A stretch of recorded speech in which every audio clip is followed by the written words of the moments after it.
ಅನಿಸ್ತದೆ. ಹಾಕು ನೋಡಿ ಈ ಫುಲ್ ಚಪ್ಪಾಳೆ ಇದಕ್ಕೊಂದಕ್ಕೆ ಇಷ್ಟೆಲ್ಲ ಕಷ್ಟ ಬೀಳೋದು. ಮಾಸ್ಕಾ ಬಾಸ್ ಡಿ ಬಾಸ್ ಇವತ್ತು ಕಾಟೇರ ಸಿನಿಮಾ ರಿಲೀಸ್ ಆಗಿದೆ, ನೋಡೋಕ್ಕೆ ತುಂಬ ಖುಷಿ. ಗಾಂಧಿನಗರದಲ್ಲಿ ಆ ಕಟ್ಔಟ್ ಬಿಟ್ಟರೆ ಆ ಕದರೇ ಬೇರೆ, ಆ ಜನ ತಮಟೆ, ಆ ವಿಷುವಲ್ಲು ನೋಡಿ ನೋಡಿ. ಇದು ಈ ಒಂದು ಪಿಚ್ ಬೇಕಾಗಿರೋದು ಥಿಯೇಟ್ರಿಗೆ. ಈ ಶಿಲ್ಲೆ ಚಪ್ಪಾಳೆ ಬಂದರೆ ಗಾಂಧಿನಗರಕ್ಕಿಂತ ವ್ಯಾಲ್ಯೂ ಸ್ವಲ್ಪ ಜಾಸ್ತಿ ಆಗ್ತಾ ಹೋಗುತ್ತೆ. ಅದು ಕಾಟೇರ ಮೂಲಕ ಬಂದಿದೆ, ತುಂಬ ಖುಷಿ ಆಯಿತು.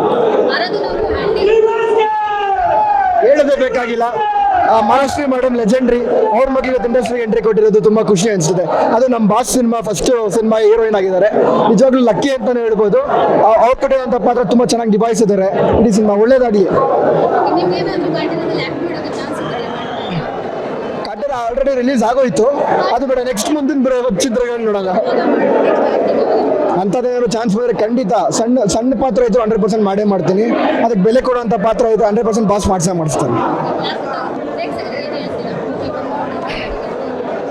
ದಯವಿಟ್ಟು ಯಾರೋ ರಿವ್ಯೂ ನೋಡ್ಕೊಂಡಾಗ್ಲಿ ಮತ್ತೊಂದಾಗ್ಲಿ ಅವ್ರು ಇವ್ರನ್ನ ಕೇಳಿ ಅರ್ಧ ಕತೆ ಕೇಳಿಬಿಟ್ಟು ಬಂದು ಸಿನಿಮಾ ನೋಡಬೇಡಿ.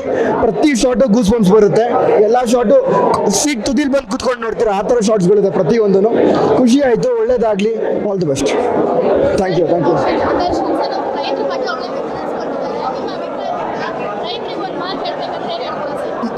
ಹೇಳ್ಬಿಟ್ಟಿದ್ದಾರಲ್ಲ, ಡೈಲಾಗ್ ಮೂಲಕನೇ ಇಡೀ ಜನಕ್ಕೆ ರೀಚ್ ಆಗಿದೆ ಅದು ಆಲ್ರೆಡಿ.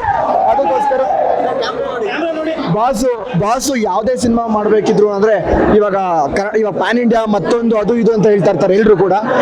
ಕರ್ನಾಟಕದಲ್ಲಿ ಜನಕ್ಕೆ ಏನು ಮುಟ್ಟಬೇಕು, ಯಾವ ಥರ ವಿಷಯ ಮುಟ್ಟಬೇಕು ಅನ್ನೋದೇ ಬಾಸ್ ಮಾಡೋದು ಪ್ರತಿ ಸಿನಿಮಾನು.